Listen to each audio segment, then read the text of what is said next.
కూకట్పల్లి రేణు అగర్వాల్ హత్య కేసు ఎందుకు ఎవరు చంపారు? హైదరాబాద్లోని కూకట్పల్లి స్వాన్ లేక్ అపార్ట్మెంట్లో 50 ఏళ్ల గృహిణి రేణు అగర్వాల్ హత్య కేసు నగరాన్ని కుదిపేసింది. ఈ దారుణానికి కారణం ఏమిటి? ఎవరు ఆమెను చంపారు? అనే ప్రశ్నలకు ఇప్పుడు సమాధానాలు బయటకు వస్తున్నాయి. నిందితులు ఎవరు? హరిస జార్ఖండ్కు చెందిన వ్యక్తి.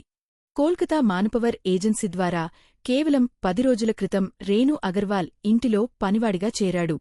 రోషన్ యవ్సన్ అదే స్వాన్ లేక్ అపార్ట్మెంట్లోని మరో ఫ్లాట్లో పనిచేస్తున్న వర్కర్.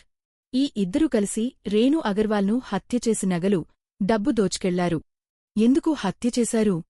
ప్రాథమిక దర్యాప్తు ప్రకారం నిందితులు ఇంట్లో ఉన్న నగదు దోచుకోవాలనే ఉద్దేశంతో ఈ హత్యకు పాల్పడ్డారు.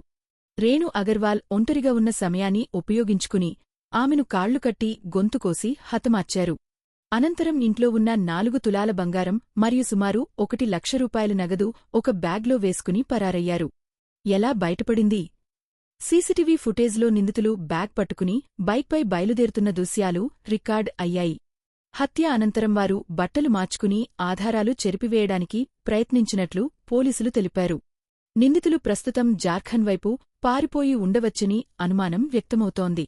ప్రజల్లో ఆందోళన. ఈ ఘటనతో గేటెడ్ కమ్యూనిటీల భద్రతపై పెద్ద ప్రశ్నలు లేవనెత్తబడ్డాయి. ఇంటి పనివాళ్లను వెరిఫికేషన్ లేకుండా నియమించకూడదు అని పోలీసులు హెచ్చరిస్తున్నారు. రేణు అగర్వాల్ హత్య వెనుక ఉన్న కారణం డబ్బు, నగల దోపిడీ అని స్పష్టమవుతోంది. రోషన్ అనే ఇద్దరు పనివాళ్లే ఈ దారుణానికి పాల్పడ్డారని పోలీసులు నిర్ధారించారు. నిందితుల కోసం విస్తృతంగా మాన్హంట్ జరుగుతోంది.